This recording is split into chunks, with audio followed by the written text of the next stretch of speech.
Imagine un produit indispensable à la vie, irremplaçable. Imagine une industrie dans laquelle fusionnent les plus hautes technologies. Imagine un métier de passion, un métier du futur. Ce métier est peut-être le tien. Que n'a-t-on pas dit sur le papier ? Il est grand temps de tordre le cou aux idées reçues. Le papier est un biomatériau d'avenir. Papier d'impression et d'écriture, papier d'emballage, papier sanitaire, papier spéciaux. La vie sans le papier est inconcevable. Le papier est constitué d'un enchevêtrement de fibres de bois. Ces fibres proviennent d'une part de bois d'éclaircie et de déchets de scierie, c'est-à-dire de déchets de bois dont on ne ferait rien, et d'autre part du recyclage des vieux papiers et cartons récupérés. L'éclaircie consiste à prélever les petits arbres au profit des plus gros.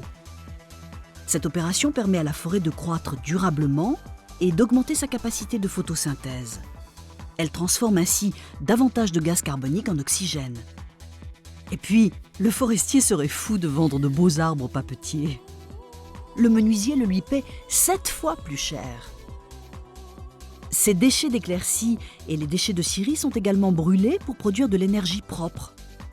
Ils remplacent ainsi le pétrole et autres combustibles fossiles responsables des gaz à effet de serre. En France, 60% des papiers utilisés sont des papiers recyclés. Ainsi, l'industrie papetière débarrasse-t-elle chaque année les villes de près de 10 millions de tonnes de papier et carton usagés. Et puis, la fibre retient le carbone prisonnier aussi longtemps qu'elle est recyclée. De ces 3 manières, éclaircie, énergie biomasse, recyclage, l'industrie papetière limite durablement les émissions de gaz à effet de serre responsables du réchauffement de la planète, tout en se nourrissant des déchets des villes et des campagnes.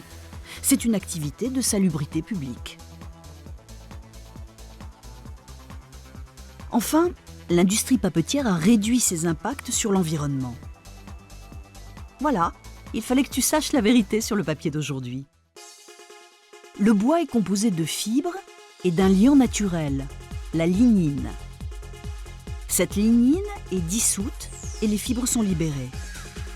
En suspension dans l'eau, elles sont alors ébouriffées afin de favoriser leur enchevêtrement par micro-épissures. Des charges de masse enrichissent ce mélange fibreux que l'on appelle la pâte à papier. Cette machine gigantesque est une machine à papier. Elle peut représenter un investissement équivalent à plusieurs avions long courrier. Son rôle ? Enlever l'eau de la pâte. Par gravité, par aspiration, par pression, par évaporation. Un rôle simple en apparence. Mais elle est pilotée par les plus hautes technologies connues. Informatique, biotechnologie, optronique, laser. Un jeu vidéo de très haute gamme. Aujourd'hui, la vitesse de production de la feuille peut atteindre 120 km/h. La suite est tout aussi surprenante.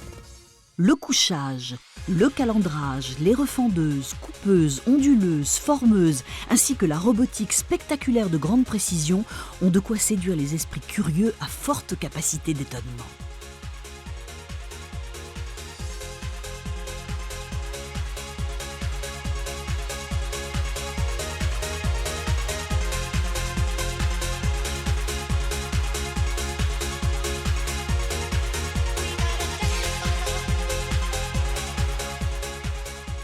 Le papier est un univers de passion. Ceux qui y sont entrés n'en ressortent pas. Pourquoi ? Parce que cette petite fibre espiègle et insolente défie encore et toujours les techniciens, les ingénieurs et les technologies. Chaque journée papetière est différente de la veille.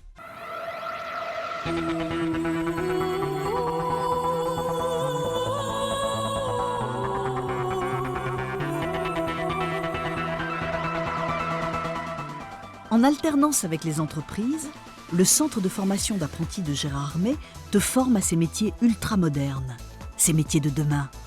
On voit l'aspect théorique, mais aussi beaucoup l'aspect pratique. Et c'est ce qui fait que je trouve, pour moi personnellement, j'apprends mieux tout ce qu'on voit en cours, on le met en pratique au moins. Donc ça rentre mieux dans notre cerveau et c'est l'acquis est meilleur, je trouve. Aux jeunes, déjà, ils sont payés pour aller à l'école, entre guillemets. Donc c'est déjà une source de motivation autre. En plus, ils voient la théorie en cours et la pratique en entreprise. Donc ça permet déjà de faire un peu plus la relation entre ce qu'on apprend et ce qu'on fait. C'est pas négligeable, il y a quand même un salaire. Quand on a 18 ans, il y a la voiture à payer, il y a l'essence, l'assurance, et toujours une rentrée d'argent. Aujourd'hui, je peux dire que l'apprentissage, c'est l'avenir. Les avantages, c'est qu'on acquiert une expérience professionnelle. Donc à la sortie de notre diplôme, on a déjà l'avantage d'avoir cette expérience. C'est l'alternance qui fait qu'il n'y a pas d'ennui, c'est tout le temps, il y a tout le temps un rythme, ça change tout le temps en fait, c'est tout le temps en mouvement, donc on ne s'ennuie pas.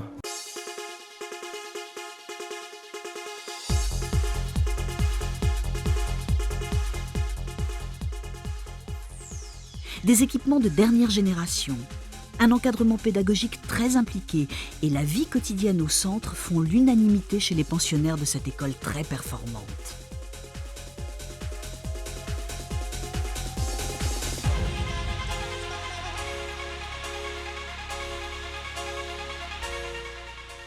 Écoute un peu ce qu'ils disent de l'ambiance scolaire et ce qu'ils disent de l'ambiance tout court.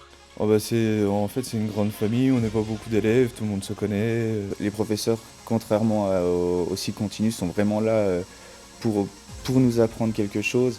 Et ils ont en face d'eux des élèves vraiment intéressés, parce que c'est des élèves qui sont venus d'eux-mêmes et qui ont vraiment choisi cette voie et n'ont pas été imposés ou poussés par leurs parents dans cette voie. Non, l'équipe pédagogique, elle est formidable. On est vraiment bien encadré ici et on a tout pour réussir. Il n'y a qu'à voir les 4 dernières années, le taux de réussite. On a un foyer où on peut jouer aux fléchettes, au baby-foot. Et pour ceux qui aiment ça, il y a une salle de muscu qui est bien équipée. C'est magnifique, on est franchement bien accueillis, bien hébergés. Nous sommes déjà 2 à l'internat par chambre. J'ai de bonnes chances à avoir un emploi dès l'obtention de mon BTS. Donc avec ce diplôme, on peut aller après n'importe où. Et on a de très grandes chances justement d'avoir un emploi, car on aura déjà 2 ans d'expérience professionnelle. Imagine que tu sois l'un d'entre eux. Imagine que tu pousses la porte pour nous rendre visite. On se dit à bientôt ?